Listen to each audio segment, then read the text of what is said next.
마태복음 6장 1절 말씀입니다. 제가 봉독하겠습니다. 사람에게 보이려고 그들 앞에서 너희 의를 행하지 않도록 주의하라. 그리하지 아니하면 하늘에 계신 너희 아버지께 상을 받지 못하느니라. 아멘. 오늘 우리가 은밀하게 위대하게 라는 제목을 가지고 함께 말씀을 나누기 원합니다. 은밀하게 위대하게. 일반적으로 사람들이 은밀하게 행동하는 것은 대부분 떳떳하지 않거나 나쁜 일이 대부분입니다. 또 반대로 많은 사람들이 다 알았으면 좋겠다 싶은 그런 일들은 대부분 또 자랑할 만하고 사람들이 알면 좋아할 만한 착한 일입니다. 그런데 사람들이 알면 칭찬받을 만한 착한 일을 하는데 은밀하게 한다면 그 이유가 무엇이겠습니까? 그렇다면 그 이유는 한 가지입니다. 반드시 영광을 받으셔야 할 분이 따로 있고 우리는 지금 그분이 맡기신 위대한 일을 하고 있기 때문에 그렇습니다. 그 위대한 일을 할 때 우리의 사명은 일을 맡기신 분의 뜻을 이루는 것이지 나의 특출남을 드러내는 자랑거리를 드러내는 그런 일들이 아니다 하는 것을 우리가 좀 기억해야 됩니다. 2013년에 김수현 배우가 주연으로 나온 은밀하게 위대하게란 영화가 있었습니다. 이 영화에서 이 김수현 배우는 북한에서 남한으로 보낸 남파 특수공작원으로 나옵니다. 그는 2만 대 1의 경쟁률을 뚫고 착출된 이 북한 최고 엘리트 요원이자 전설 같은 존재였습니다. 그런데 그런 그가 이 조국 통일이라는 원대한 사명을 안고 이 남파되어서 행했던 그의 역할과 임무는 이 동네 바보였습니다. 사람들에게 자신이 간첩이라는 걸 숨기기 위해서 바보 역할을 하는 것이 그의 일이었습니다. 그리고 그는 바보로서 자신을 드러내지 않고 은밀하고 위대한 그 임무를 수행을 합니다. 왜냐하면 그는 다른 사람들과 섞여 살면서도 자신의 소속과 신분과 역할이 무엇인지 분명히 알고 있었기 때문에 그렇습니다.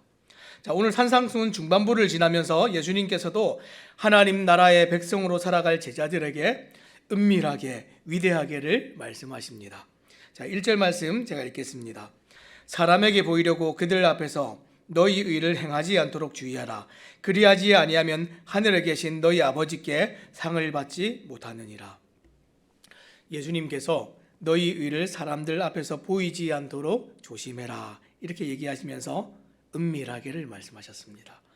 그리고 하늘에 계신 아버지 하나님께서 다 지켜보고 상을 주실 것이다 라고 이렇게 얘기하시면서 위대하게를 말씀하셨습니다. 이것은 5장에서 다른 율법이 요구하는 의를 행하는 일, 그 착한 일에 관한 오늘 좀 더 구체적인 설명들을 이어가고 있는데 이 앞에 나왔던 마태복음 5장에서 의를 행하는 일에 관해서 뭐라고 얘기했습니까? 마태복음 5장 20절 말씀에 이렇게 얘기했습니다. 내가 너희에게 이르노니 너희 의가 서기관과 바리새인보다 더 낫지 못하면 결코 천국에 들어가지 못하리라 이렇게 얘기했습니다. 예수님께서는 하나님 나라의 백성으로 살게 될 제자들에게 너희들의 의는 서기관과 바리새인보다 더 나아야 된다라고 말씀하셨습니다. 여러분, 바리새인과 서기관은 당시 어떤 사람들이었죠? 이스라엘에서 가장 엄격한 이 종교 집단의 무리들이 이 바리새인과 서기관들이었습니다. 그런데 예수님께서는 하나님 나라의 백성으로 살게 되는 사람은 엄격하고 엄격한 그 사람들보다도 더 나아야 된다 이렇게 말씀하셨다는 겁니다. 이 말씀은 우리가 상대적으로 누구누구와 비교하여서 좀 더 나아야 된다 이런 의미가 아닙니다. 이 말씀은 우리가 더 많은 계명과 더 많은 율법을 지켜야 된다 이런 뜻을 가지고 있는 것도 아닙니다. 지금 의를 행함에 있어서 누군가와 비교하고 차등을 두고 상대적으로 우월감을 느끼는 것은 지금 단지 어떤 사람보다 내가 좀 더 나았을 뿐입니다. 그렇죠? 이것은 세상이 하는 것이고 세상에 하나님을 알지 못하는 사람들이 계속해서 자기의 선함과 의를 드러낼 때 하는 방법들입니다. 사랑하는 여러분, 하나님께서 우리에게 원하시는 것은 단지 세상 사람들보다 도덕적으로 윤리적으로 좀 더 낫기를 바라시는 것이 아닙니다. 성경이 우리에게 요구하는 의는, 율법이 우리에게 말하는 의는 남들보다 좀 더 나은 사람이 되거나 착해지라 이런 것을 요구하는 것이 아닙니다. 그런 열심으로 말하자면 지금 바리새인과 서기관들을 이길 사람이 어디 있겠습니까? 예수님께서는 이 바리새인과 서기관들이 행하는 그 일을 또 부정하지도 않으셨습니다. 그 의라고 얘기하셨습니다. 그런데 뭐라고 하십니까? 오히려 그보다도 더 나아야 한다 이렇게 말씀하셨습니다. 그런데 그들을 비판하신 것은 그들을 선하지 못해서가 아니라 그들이 율법을 주신 하나님의 눈앞에서 만족할 만큼 선하지 못했기 때문에 그들을 지금 비판하고 있는 것입니다. 우리 구주 예수님께서 왕으로 이 땅에 오시면서 하나님 나라를 같이 가지고 오셨다. 우리가 계속해서 이렇게 얘기했는데, 그러면서 무엇이 시작됐냐면 은혜의 시대가 시작이 되었습니다. 여러분, 은혜의 시대가 시작되었다 이렇게 얘기하면 어떤 것이 기대가 되십니까? 은혜 그러면 뭔가 굉장히 관대하고 많은 것들이 허용이 되는 것처럼 우리가 이렇게 여겨지는데, 그런데 이 은혜의 시대가 시작되었다 할 때에 그것은 우리의 신앙과 경건 생활에 대한 모든 일들이 관대해지고 느슨해졌다 이런 뜻을 가지고 있는 것은 아닙니다. 은혜의 시대는, 은혜가 왕노릇하는 시대는 좀 더 은혜가 왕노릇하는 시대는 좀 더 우리가 나음이 아니라 하나님께서 처음 목적하신 그대로 완전하고 온전하게 되는 것, 그것을 지금 요구하고 있는 것입니다. 그래서 5장을 마치면서 맨 마지막 48절에 뭐라고 말씀했습니까? 이 6장으로 넘어오면서 이렇게 얘기했습니다. 마태복음 5장 48절, 이제 마지막 절입니다. 그러므로 하늘에 계신 너희 아버지의 온전하심과 같이 너희도 온전하라. 지금 율법이 요구하는 의가 무엇입니까? 온전하라 하는 것입니다. 전혀 온전하지 않은 우리에게 무엇을 요구했다고요? 온전하라 이렇게 얘기했습니다. 온전하지 않은 우리에게 무지하신 하나님의 온전하심과 같이 온전하라 이렇게 말하고 있습니다. 지금 옆에 있는 사람보다 조금 더 착하거나 조금 더 나으면 된다 이렇게 얘기한 것이 아니라 하나님의 수준으로 온전하라. 말도 안 되는 얘기를 하고 있는 것이죠. 하나님의 수준으로 완벽하고 안으로나 밖으로나 흠이 없고 온전해야 된다. 이것이 지금 율법의 요구입니다. 이 의미를 정확하게 안다면 바리새인이나 서기관들처럼 자신의 능력치를 한 번 다 최대한 끌어내서 보이려고 자랑하려고 아마 그렇게 달려들지 않았을 겁니다. 사랑하는 여러분, 그러면 성도인 우리가 완벽한 수준으로 의를 행한다 하는 것은 어떤 의미일까요? 수많은 어떤 계명을 빠짐없이 다 지키는 것이 아니라 율법이 원래 목적했던 유일한 계명, 단 한 가지 계명을 지키는 것입니다. 그 단 한 가지 계명이 무엇입니까? 하나님을 사랑하고 그 하나님을 전적으로 의뢰함으로 살아가는 것, 이것이 지금 율법이 우리에게 요구하고 있는 것입니다. 절대 주권으로 세상을 다스리시는 하나님의 권세 아래 살면서 날마다 자격 없는 나에게 주님의 긍휼이 강같이 흘러 큰 은혜가 베풀어지기를 기대하면서 그렇게 사는 것입니다. 또 그 은혜 베푸시는 전능자 앞에서 우리가 어떻게 삽니까? 납작 엎드려져서 모세와 같이, 다윗과 같이, 바울과 같이 하나님, 나는 무익한 종입니다. 이렇게 고백하면서 살아가는 것입니다. 이것이 하나님께서 죄인된 사람들에게 율법을 주시면서 기대하셨던 것입니다. 이것이 진짜 은혜가 왕노릇하는 삶입니다. 그래서 로마서 5장 21절에 이 은혜가 왕노릇하는 삶에 관해서 뭐라고 기록하고 있습니까? 제가 한번 읽겠습니다. 이는 죄가 사망 안에서 왕노릇한 것 같이 은혜도 또한 의로 말미암아 왕노릇하여 우리 주 예수 그리스도로 말미암아 영생에 이르게 하려 함이라. 예수님을 믿기 전에 죄가 사망 안에서 우리를 통치하고 지배했던 것 우리가 경험했습니다. 근데 은혜가 왕노릇하는 것은 또 어떻습니까? 은혜가 우리를 통치하고 다스리는 것을 의미합니다. 이것이 은혜가 왕노릇하는 것이죠. 그런데 그 은혜가 어떤 방식으로 어떻게 우리에게 왕노릇합니까? 아무나 다 허용하고 받아주고 살리는 게 그게 은혜가 아닙니다. 지금 이 로마서 5장 말씀을 보면 뭐라고 얘기했습니까? 지금 의로 말미암아 왕노릇한다 이렇게 얘기했습니다. 의로 말미암아 왕노릇한다. 하나님께서 요구하신 완전한 의가 충족되어져야 은혜가 불러져 온다 이렇게 얘기하는 것입니다. 완전한 의가 충족되어야 은혜를 불러온다. 로마서는 우리를 위하여 그 완전한 의를 이루시는 분이 누구라고 소개하고 있습니까? 우리 주 예수 그리스도로 말미암아 영생에 이르게 하려 함이라. 예수님 이렇게 말씀하고 계십니다. 요한복음에서는 이 말씀을 좀 더 구체적으로 이렇게 설명합니다. 요한복음 5장 24절인데요. 제가 읽겠습니다. 내가 진실로 진실로 너에게 이르노니 내 말을 듣고 또 나 보내신 이를 믿는 자는 영생을 얻었고 심판에 이르지 아니하나니 사망에서 생명으로 옮겼느니라. 구원을 얻은 사람들은 이 구원의 방편을 내신 하나님을 믿고 그 구원을 이루신 예수님의 은혜로 말미암아서 하루하루를 그렇게 살아갑니다. 그래서 오늘 이 땅에서 이미 임한 하나님 나라를 사는 저와 여러분들은 날마다 나를 구원하신 하나님의 돌보심을 잊지 않고 기억함으로 그렇게 살아가야 됩니다. 이것이 성도인 우리가 이 땅을 살면서 행하는 모든 일의 동기가 되는 것입니다. 여러분, 착한 일을 행하고 의를 행하고 하나님 기뻐하시는 그 일을 만족하면서 살아가는 것 어떻게 하는 것입니까? 우리의 동기가 하나님 눈앞에서 행해지는 모든 것이 되어야 된다. 오늘 성경이 그렇게 얘기하고 있습니다.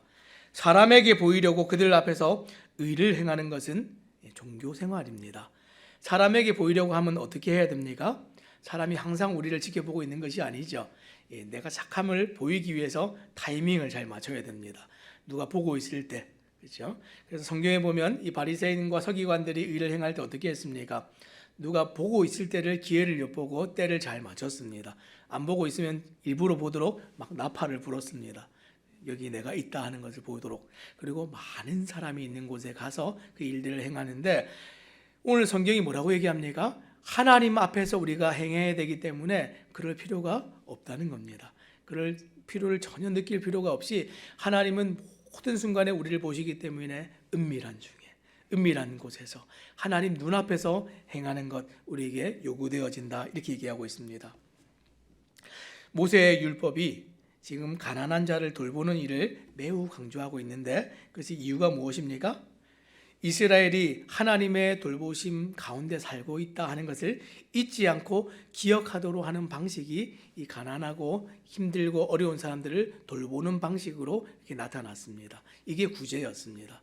하나님을 기억하고 하나님이 돌보심이 있어서 우리가 산다. 그러니까 나도 어려운 사람들 돌봐야지. 이게 그 하나님의 기억하는 율법의 방식이었습니다. 자, 뒤에 나오는 이 말씀들은 사실 세 가지에 대한 내용입니다. 구제와 기도와 금식에 관한 내용들인데 이 말씀들을 우리가 구체적으로 다루지는 않았지만 1절 말씀을 가지고 우리가 핵심적인 것을 지금 다루고 있습니다. 핵심이 무엇입니까? 하나님으로 말미암아서 산다라는 것을 기억하는 것을 이 경건 생활을 통해서 우리가 드러내는 겁니다. 구제가 어떤 것입니까? 좀 전에 얘기한 것처럼 하나님이 우리를 도우셔서 오늘을 살기 때문에 어려운 사람을 돕는 겁니다. 그런 방식으로 기억하는 것이죠. 하나님이 도와주시지 않으면 우리는 살 수 없기 때문에 하나님께 기도하는 겁니다. 금식은 또 어떤 것입니까? 음식을 절제하고 먹지 않음으로 말미암아서 공급하시는 하나님이 계셔서 산다 하는 것을 우리가 기억하는 방식이 금식입니다. 지금 이 모든 게 지금 무엇을 기억합니까? 하나님의 은혜가 있어서 내가 사는 존재라는 것을 기억하는 것입니다. 여러분, 지금 마태복음 이 산상수훈을 지나면서 가장 이 율법의 핵심을 다루고 있는데 가장 율법의 핵심이 지금 무엇입니까? 은혜입니다. 은혜가 아니고는 살 수가 없다 하는 것 지금 얘기하고 있습니다. 하나님께서 베풀어 주신 은혜와 생명에 대한 감사로 지금 타인을 돌보고 기도하고 금식하기 때문에 그 행위에 자신의 어떠한 자랑도 지금 끼어들 수가 없다 하는 것 오늘 1절 말씀이 핵심적으로 얘기했습니다. 1절 말씀 제가 다시 한번 읽겠습니다. 사람에게 보이려고 그들 앞에서 너희의 일을 행하지 않도록 주의하라. 그리하지 아니하면 하늘에 계신 너희 아버지께 상을 받지 못하느니라. 그 앞에 5장에서는 이 빛과 소금의 역할들을 감당하고 이런 얘기들을 할 때 착한 일을 행할 때 사람들 앞에서 행하면 어떻게 한다고 그러겠습니까? 이미 상을 다 받았다 이렇게 얘기했는데 하나님 앞에서 행하는 사람은 상을 누가 주십니까? 하나님께서 주십니다. 위대한 일들이 일어나고 하나님께서 영광을 주십니다. 언제요? 은밀하게 행했을 때. 이것이 지금 성경이 우리에게 얘기하고 있는 은밀하게 위대하게입니다. 말씀을 맺겠습니다. 오늘 말씀이 이 얘기들을 행할 때 지금 무엇을 얘기합니까? 이 은혜가 지금 우리에게 강조하는 것은 무엇입니까? 하나님과의 친밀함입니다. 지금 오늘 이 마태복음은 의도적으로 하나님을 얘기할 때 의도적으로 하나님 아버지라고 얘기하고 있습니다. 여러분, 우리를 보호하고 지키고 우리를 정말 충족시키는 것은 이 자녀들에게 부모님들이 감당해야 될 일이죠. 근데 지금 하나님을 소개하고 설명하면서 뭐라고 얘기하고 있습니까? 너희 하늘에 계신 하나님 아버지께서, 이렇게 얘기했습니다. 그래서 지금 우리가 다 읽지는 않았지만 뒤에 나오는 말씀들이 계속해서 뭐라고 얘기합니까? 은밀한 중에 보시는 너희 아버지께서 갚으시리라. 구제를 얘기할 때도 그렇게 얘기하고 있고요, 기도를 얘기할 때도 그렇게 얘기하고 있고요, 금식을 얘기할 때도 뭐라고 얘기합니까? 은밀한 중에 보시는 너희 아버지께서 갚으시리라. 세상에게 보이고 사람들에게 보이면 사람들에게 상을 이미 받았지만 하나님께서 요구하신 그 율법의 요구, 하나님을 의지하고 사랑하고 살았던 그것을 하나님께 더 기억하심으로 은밀한 중에 보신 하나님 아버지께서 반드시 갚으시리라, 이렇게 얘기했습니다. 사랑하는 여러분, 교회와 성도로서 정말 우리가 이 땅을 지금 여전히 사람들 가운데 세상에 섞여서 살아갑니다. 마치 아까 우리 영화 얘기했던 것처럼 그 남쪽에 내려온 이 북파 공작원처럼 우리가 전혀 다른 사람이 존재가 섞여서 살아가지만 어떻게 합니까? 우리가 누구인지, 소속이 어디인지, 무슨 일을 하는지를 우리가 잊지 않고 살아갈 때에 세상에서는 우리가 바보처럼 이렇게 보여지고 세상에서는 우리를 어떤 사람들인지 제대로 평가받지 못하지만 하나님께서는 그 일을 맡기신 주님께서는 우리를 반드시 그 맡기신 일대로 행했을 때 하나님께서 상 주시고 복 주시고 반드시 영광으로 갚아주신다 하는 것, 이것이 성경이 오늘 우리에게 얘기하고 있는 은밀하게 위대하게입니다. 오늘 하루를 살아가실 때에 정말 세상이 우리를 알지 못해도 은밀하게 우리가 정말 착하고 선한 일들을 행할지라도 정말 위대한 일을 하고 있다는 것을 잊지 마시고 그 위대한 일을 하나님께서 정말 영광 가운데 갚으시고 복 주실 것을 생각하면서 살아가시는 우리 모든 성도님들 되시기를 우리 주님의 이름으로 부탁드립니다. 기도하겠습니다.